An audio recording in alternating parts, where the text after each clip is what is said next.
so he took it upon himself to come in and make sure that all my food was dated and that everything was boxed. And he could see my frustration and me being frantic. And so anytime I had a group of volunteers coming in to put food boxes together, he would be there even before I got there. He would have it set up for me. I mean, I have not had to worry about what's going on in the warehouse for a good 2 years now that I had Dale in my life. And so I completely appreciate the work that he does, that he's done, I'm sure, in a lot of different capacities. One example of just us going crazy is, we do the Christmas Angel program, and every family gets a food box.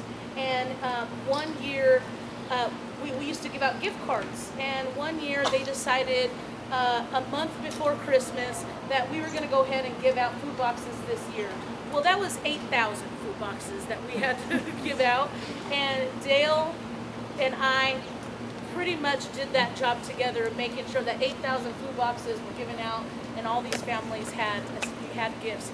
He made up probably the full 8,000 boxes, at least making them up for me and helping me get volunteers in. So it's a big loss for me, and I do appreciate him. And I have been saying for months and months, and even the last year, that I wanted to do something very special for him, because he's very special to me, and I've been wanting to. So I am today going to present this plaque to Diane so that she can put this up, because I appreciate him and I will miss him. And I have not even been to the warehouse because I can't even imagine of what I have to get started over there on my own.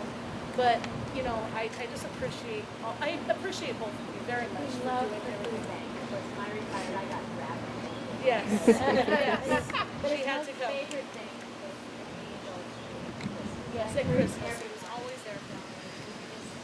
When he was a child, that's how he got this. He used to snatch the little small stuffed animals and have them from his pockets. I mean, he worked harder than any other staff member there. He was there before we got there, and he was there after we left. He made sure we were all taken care of, and he made sure that the families always had what they needed. And he was my angel, definitely, and he hopefully will continue to be, because I need the faith and the help. So thank you so much. I love you guys very much. Love you.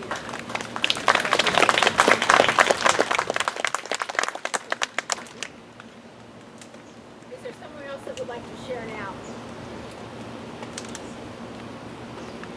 Well, Next one. This is Elroy, 82, is the oldest surviving brother. yes, I'm the oldest boy left in the family, and I have to say that it was like two families. Us older ones grew up together, played together. We knew Dad when he was young and played with us marbles, baseball. Us older ones remember a poor time of our life, because it wasn't too long after the Depression. Dad was without work for quite a while, and he finally got work when World War II came along and took all the men. Then there was a lot of work for the men remaining. But I don't know too much about the last four younger than me, because I was gone working on a newspaper quite a few miles away from home. And so I didn't have a chance to grow up and play, do things together with these younger ones. But I have really got to know them now. And this reunion has been good for me. Dale is responsible, even though it took his death to draw us together. We are together, and I'll remember a lot of things about the younger ones. And I really praise Dale, because did everything to try to keep the younger ones together, and he sent me the phone numbers of the younger ones and the addresses if he had them. And I'm so thankful for that now. I wish it would have happened a lot sooner when he was alive. Thank you. You would have loved this.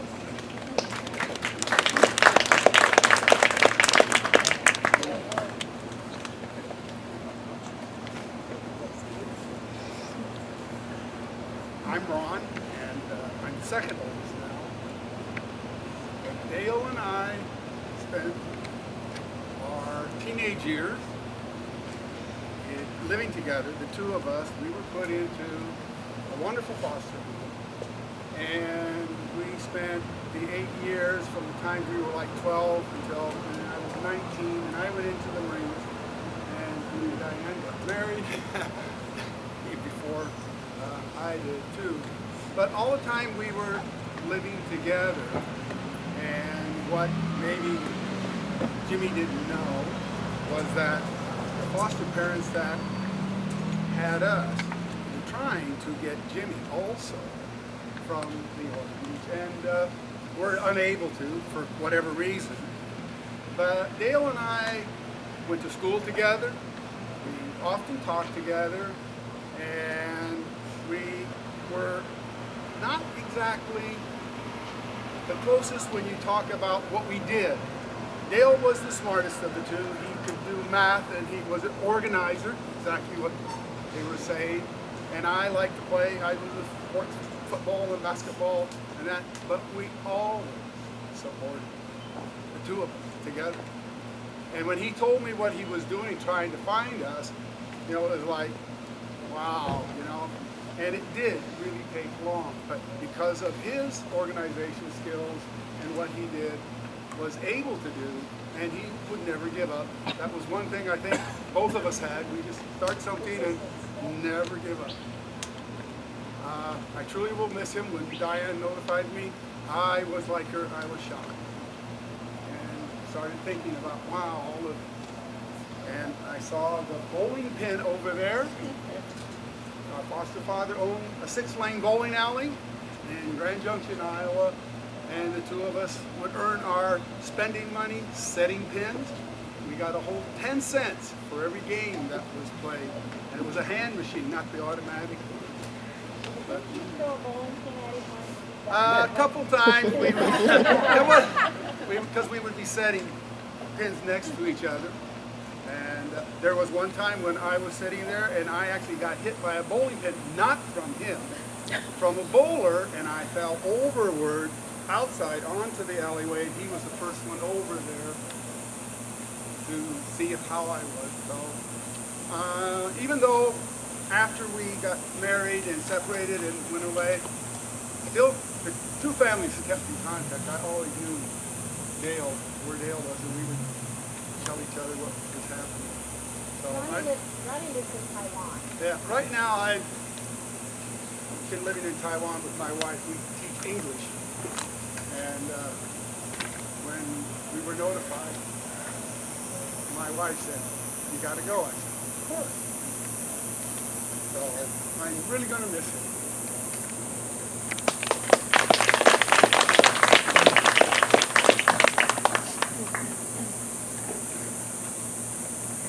My name's Steve Nunn, and I'm not a member of the family. I'm the president of the Homeowners Association. And that's how I got to know Dale, the homeowner. Sort of out of self-defense, running for the board so I wouldn't get those messages to do this and that I wasn't doing.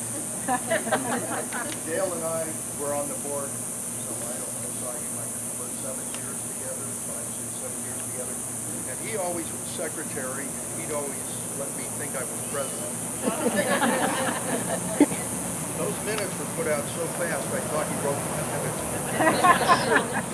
And he always voted when we would approve the minutes. They looked fine to him and everybody would.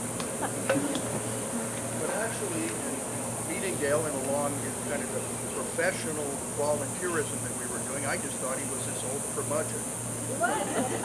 And he was. And he's stubborn, yeah, got that. And he's He let you know how it was and how he thought it should be. And that was that. But beneath that curmudgeonry was silver and gold.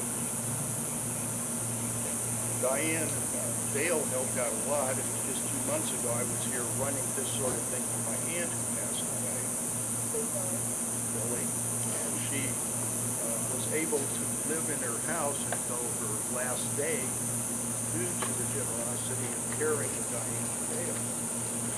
Dale would never talk about that.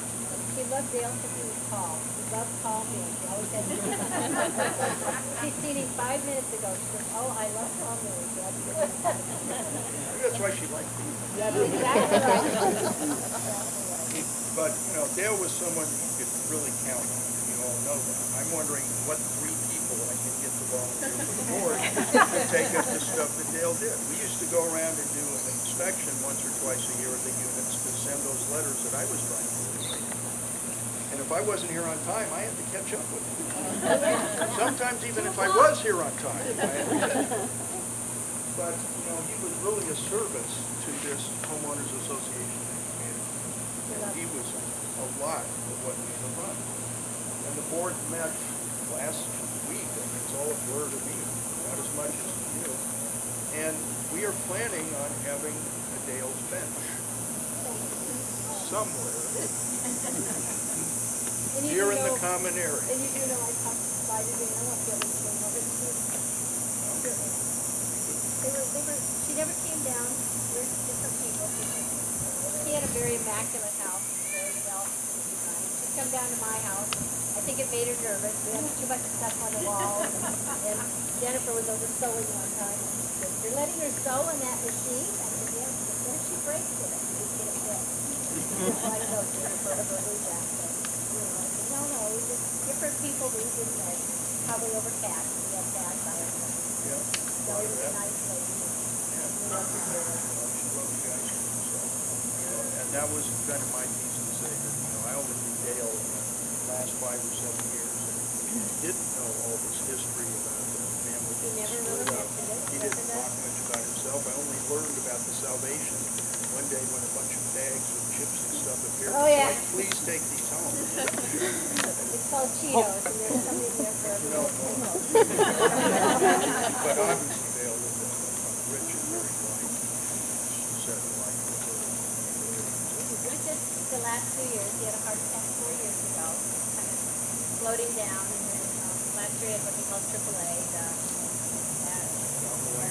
Thank you. Yeah, you know. And that didn't slow him down much. He was only in the hospital one night. They sent him home. And my great niece Brenda had to race down and get his meds because he wouldn't take the pain meds to the hospital. But by the time he got home, I was ready to get him back to the hospital. Still stubborn. And he's 1 year free of smoking. After 53 years. 53 years. 3 years after the heart attack. That's why the vascular surgeon said I could do it. He said it's no use to smoking. Get focused. All the nagging we did all the years didn't work. Thank you.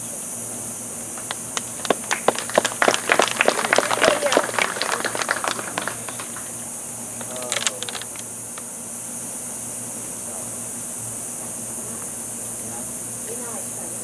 Are you okay? All right, why not? I'm gonna give a younger perspective from Dale, from my point of view. Be nice. Sonny, I'm his great nephew, sister, my mom. And I would say my Uncle Dale and I had a love-hate relationship. I'm pretty sure that if I wasn't family, I don't think we'd get along. But I don't have a memory in my life that doesn't involve him. My parents were in the military, and we traveled the country and even over to Europe. He was always there, whether by mail, sending gifts, always staying in contact. So We moved to get away from him. You can't move it. they were in Tucson when we were in Tucson, and then we went to England, and then they moved to San Antonio, and wow. That just shows we moved to San Antonio, and he's always there. And I can remember being a kid and always wondering, yay, we're going over to the sewing lady's house. how fun that is for a young boy.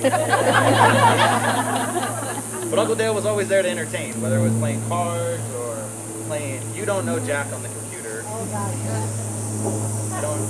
One of my favorite memories of him is when I was 16 years old. And if you knew Uncle Dale, he was a gambling man. He was a gambling man. He was trying to always take me for what I had.